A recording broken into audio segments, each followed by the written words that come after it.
এদিকে ডিজে মামলায় আরো বিপাকে অভিষেক বন্দ্যোপাধ্যায়। পুলিশের নোটিশে সরা দিন মন্তব্য বিচারপতি সৌগত ভট্টাচার্যের।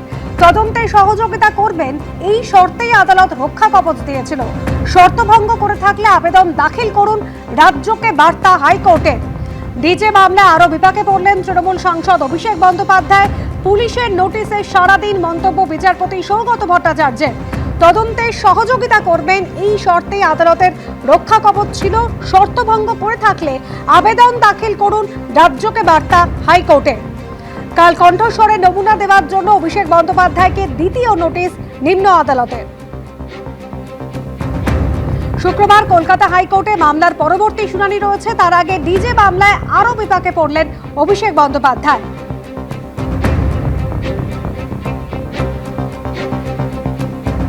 সৌভিক মজুমদার আমাদের প্রতিনিধি রয়েছেন আমাদের সঙ্গে টেলিফোন লাইনে। সৌভিক, কি বললেন বিচারপতি, কি হলো আদালতে? দেখো, মাননীয় বিচারপতি সৌগত ভট্টাচার্যের বক্তব্য হচ্ছে যে অভিষেক বন্দ্যোপাধ্যায় তাকে তদন্তে সহযোগিতা করতে হবে। এটাই কিন্তু মাননীয় বিচারপতি সৌগত ভট্টাচার্যের বক্তব্য।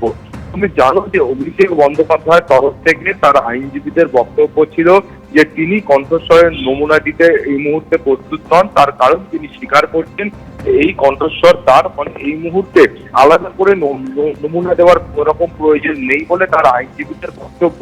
এখানে রাজ্যের বক্তব্য হলো যে আদালত অভিষেক বন্দ্যোপাধ্যায়কে ডিজে মামলায় রক্ষা কবচ দিয়েছিল এই শর্তে যে তিনি তদন্তের ক্ষেত্রে সমস্ত রকম সহযোগিতা করবেন, কিন্তু সেই রকম কোনো সহযোগিতা তিনি এখনো পর্যন্ত করছেন না। দ্বিতীয়বারের জন্য তাকে নোটিশ দেওয়া হয়েছে এবং আগামীকাল তাকে হাজিরা দেওয়ার কথা বলা হয়েছে, নমুনা দেওয়ার কথা বলা হয়েছে, কিন্তু এখনো পর্যন্ত অভিষেক বন্দ্যোপাধ্যায় কি করবেন সেটা তাদের কাছে স্পষ্ট নয়।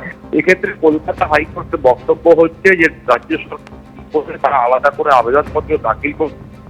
অভিষেক বন্দ্যোপাধ্যায় কলকাতা হাইকোর্টের তরফ থেকে যে শর্ত দেওয়া হয়েছিল সেই শর্ত মানছেন না এবং তিনি ইনভেস্টিগেশনের ক্ষেত্রে কোন রকম সহযোগিতা করছেন। সরকারের তরফ থেকে এই ধরনের কোনো আবেদন করা হলে সেক্ষেত্রে কিন্তু অভিষেক বন্দ্যোপাধ্যায়ের জন্য সমস্যা আরো বাড়বে। তার কারণ রক্ষা কবচ কলকাতা হাইকোর্ট এই শর্তেই দিয়েছিল যে তিনি ইনভেস্টিগেশনে সহযোগিতা করবেন, ফলে তিনি সহযোগিতা না করলে সেই রক্ষা কবচ প্রত্যাহার করতে পারে, এমনকি অভিষেক বন্দ্যোপাধ্যায়কে গ্রেফতারির মতো কড়া পদক্ষেপের মুখে পড়তে হতে পারে বলে আইনজীবীদের দাবি। ধন্যবাদ সৌভিক। এর আগে বিভিন্ন সময় ভোট প্রচারে গিয়ে কি মন্তব্য করেছিলেন অভিষেক বন্দ্যোপাধ্যায় শোনাবো।